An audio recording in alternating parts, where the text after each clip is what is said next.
Hello again, this is John Mayfield with Mayfield Web Design, and I'm here to do another Joomla tutorial for everybody. In our first one, we downloaded a fresh install of Joomla from joomla.org, and we installed it on our web server, and this is the site that we made. This is what it looks like out of the box. This is all the sample data that comes default. This is the default template, and so this is how it would look if you were to install it. Obviously, this is all completely customizable, and we'll get into a little bit of that maybe later. But right now, for this tutorial, I just want to sort of familiarize ourselves with the administrator portal. So to get to the administrator login, you just type administrator after your URL, and it'll bring up your login box, and you log in with the credentials that you established when you installed it. So this is the default Joomla administrator portal. This is all customizable according to what template you use, and we'll get into templates a little bit later. But these are the most popular sort of links to do things like add a new article, article manager, category manager, blah, blah, blah, blah, blah. I don't use these very much. I tend to use the drop-down menus just because that's what I've gotten used to, and it's a little more in-depth, a little more specific. So obviously the site drop-down, it deals with core sort of meta data about your site. In global configuration, you can, on the site tab, you can change the actual metadata. You can put in a meta description, keywords, show author meta tag. These are the sort of things I'm talking about. Search engine friendly URLs, they're always on. You can turn your site offline. You can change your custom site down message. The system tab is more about the system settings for your site, obviously. Session settings is one I always change to 60 minutes instead of 15. It's defaulted to 15, but that's just not enough. You walk away for 15 minutes, you come back, you have to log back in. That's just kind of a pain to me, so I changed it to 60, but you can leave it at whatever if you think it's appropriate.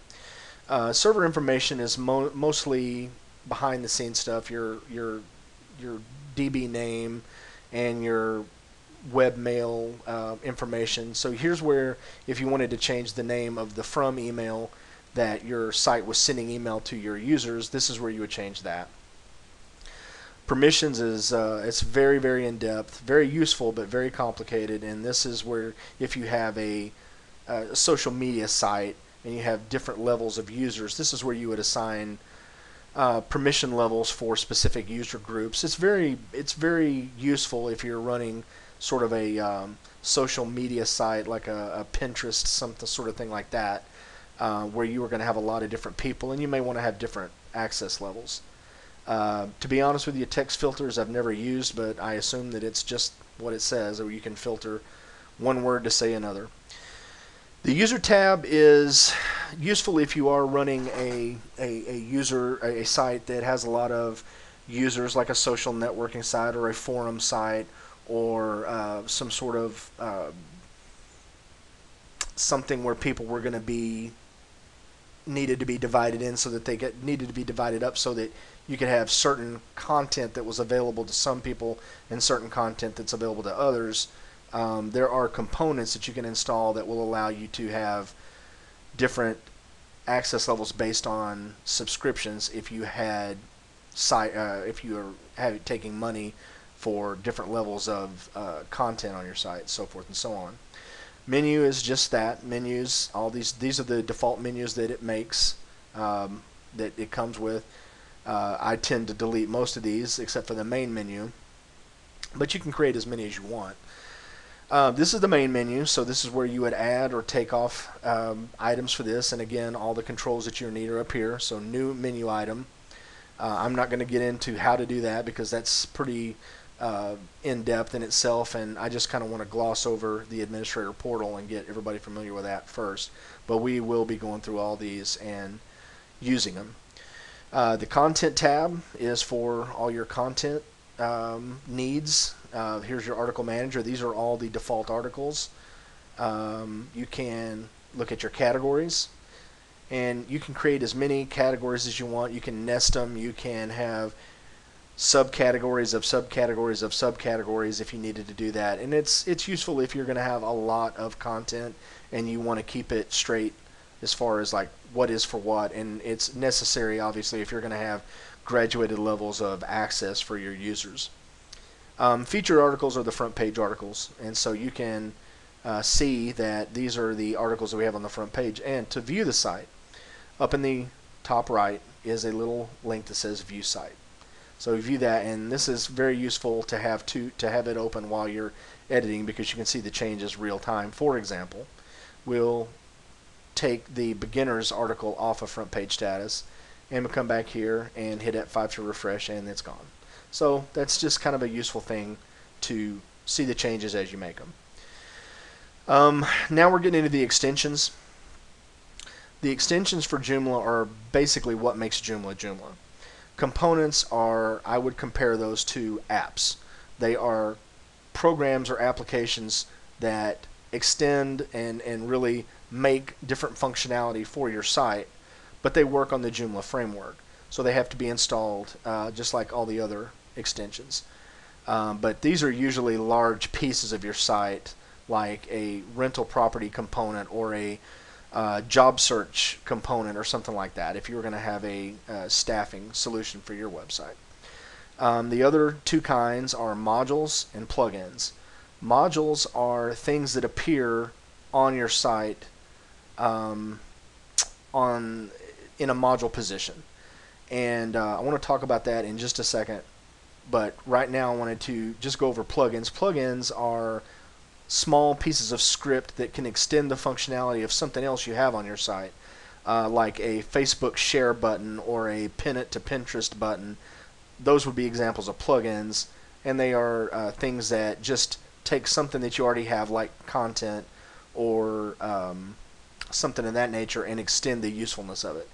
So modules are things, and there are lots and lots and lots of modules that are on here, defaulted on here, but none of them are visible because, as you can see here, the position is none.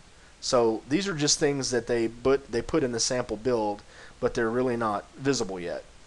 So to understand a little bit about modules, let's go over to the final sort of pillar of Joomla, which is the templates.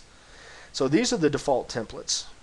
There are 4 site templates, and there are 2 administrator templates.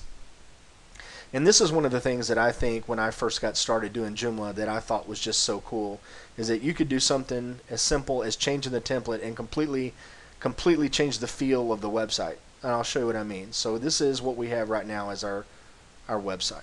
So if you just come over here and you take Bees 5, which is it's running Bees 2 template right now, and we make that default up here, and come back over here and refresh, all the content, all the menus, all the modules are still the same, but it's a different color, it's a little bit different feel, and even though it's really not that much of a change, it feels like a huge change. And this is it's really something that can kind of wow people that aren't terribly familiar with it. So I'm going to go ahead and change it back to Bees 2 because I think that's a little bit cooler template.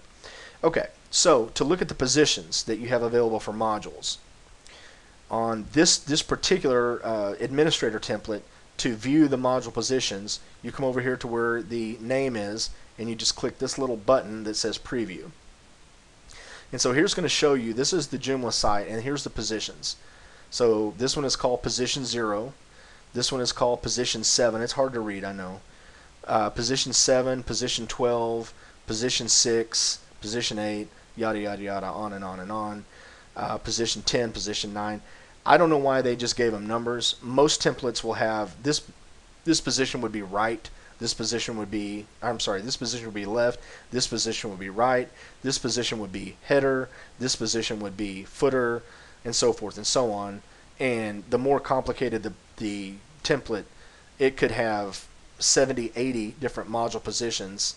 But these are ways that you can move things around and show them different ways to display modules that you already have. So for a quick example of what I'm talking about, let's go back to the module manager, and I'm going to look for these are the ways to filter your pagination, to filter the different kinds of modules. So I'm going to look for menu. So these are all the menu modules. So the one we're looking for is I want to move this main, what I consider the main menu, which is called this site. That's the name of the module. I'm going to move it over here. So to do that, you find this site right here and you click on it.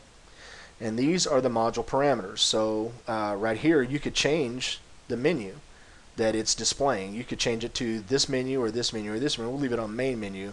But you create, this is my example of a component that's displayed as a module, because the menu is obviously a component. So you could create your menus in the menu manager and then display them over here. So to change this, let's go from position 7 to position 6 and hit save. And hopefully when I click refresh, it's going to move over to the other side, and there it is. So now we've got a three column website. And that's really as easy. That's how easy it is. And you can see that you can radically change the look of a website, the layout, just by changing the template and moving some modules around. And it's not going to change the actual content, the articles, at all. But this is one of the ways that I feel that Joomla really is one of the most scalable and customizable content management systems. And that's why I really prefer it to any of the others. And I've used the others, but I like Joomla better. Okay, so that's an example, a very brief example of how to control the site. Didn't really even get into the users, but that's another tutorial. Menus, content, components, other extensions, and templates. And these are all your help subjects, so you can go to the Joomla forum, which I highly recommend. It's very helpful.